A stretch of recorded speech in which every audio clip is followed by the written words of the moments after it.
ഇറാനിലെ 10,000-കണക്കിന് പള്ളികൾ അടച്ചുപൂട്ടിയതായും ദശലക്ഷക്കണക്കിന് ആളുകൾ ഇസ്ലാം ഉപേക്ഷിച്ച് യേശുവിനെ പിന്തുടരാനെത്തിയതായും റിപ്പോർട്ടുകൾ പറയുന്നു.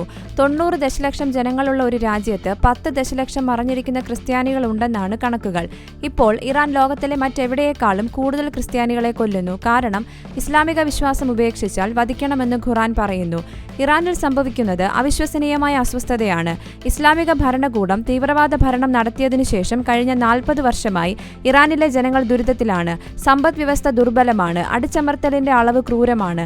മറ്റ് രാജ്യങ്ങളിൽ നിന്നോ ഐക്യരാഷ്ട്രസഭയിൽ നിന്നോ ഇസ്ലാമിക ഭരണകൂടത്തിന് ലഭിക്കുന്നതോ സമാഹരിക്കാൻ കഴിയുന്നതോ ആയ ഓരോ പൈസയും അവർ ലോകമെമ്പാടുമുള്ള ഭീകരതയ്ക്കായി ഉപയോഗിക്കുന്നു. ഇസ്ലാമിക ഭരണകൂടം തീവ്രവാദത്തിന്റെ 1-ാം നമ്പർ സ്പോൺസറാണ്. അവർ ഹമാസ്, ഹിസ്ബുള്ള, ഐസിസ്, ഹൂതികൾ എന്നിവയ്ക്ക് ധനസഹായം നൽകുന്നു. അത് ബുദ്ധിമുട്ടുകളുടെയും ദുരിതത്തിന്റെയും അനന്തമായ ഒരു കിണറാണ്. അതിനു പുറമെ ഉക്രൈനെ ആക്രമിക്കാൻ അവർ റഷ്യയ്ക്കായി ഡ്രോണുകൾ നിർമ്മിക്കുന്നുണ്ട്. അതുകൊണ്ട് ഇപ്പോൾ ആരും പ്രതീക്ഷിക്കാത്ത വിധത്തിൽ ജനങ്ങൾ മാറി ചിന്തിക്കുന്നു. കഴിഞ്ഞ 40 വർഷത്തിനിടയിലെ മറ്റ് വിപ്ലവങ്ങൾക്കൊന്നും ലഭിക്കാത്ത ഒരു നിലനിൽപ്പ് ശക്തി അതിനുണ്ട്. ഇതെല്ലാം നയിക്കുന്നത് സ്ത്രീകളാണ്. ഇറാനിലെ സ്ത്രീകളാണ് ഈ മാറ്റത്തിന് മുൻകൈയെടുക്കുന്നത്. 50 മുതൽ 75,000 വരെ മുസ്ലിം പള്ളികൾ അടച്ചുപൂട്ടിയതായി ഒരു മുതിർന്ന ഇസ്ലാമിക അല്ലെങ്കിൽ മുതിർന്ന ഇറാനിയൻ പുരോഹിതൻ പറഞ്ഞതായി ഓൾ അറബ് ന്യൂസ് പുറത്തുവിട്ടു. ഇതൊരു അമ്പരപ്പിക്കുന്ന സ്ഥിതിവിവര കണക്ക് മാത്രമാണ്. എന്തുകൊണ്ടാണ് ഇത്രയധികം ഇറാനികൾ ഇസ്ലാം നിരസിക്കുകയും യേശുവിനെ പിന്തുടരുകയും ചെയ്യുന്നതെന്ന് നാം ചിന്തിച്ചേക്കാം.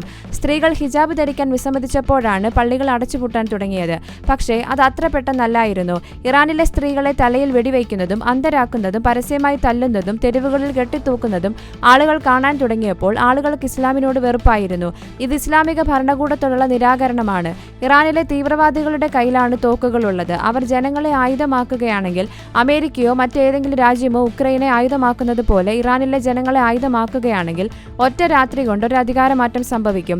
90 ദശലക്ഷം ആളുകളിൽ 1 ദശലക്ഷം പേർ തോക്കുകളുമായാണ് നടക്കുന്നത്.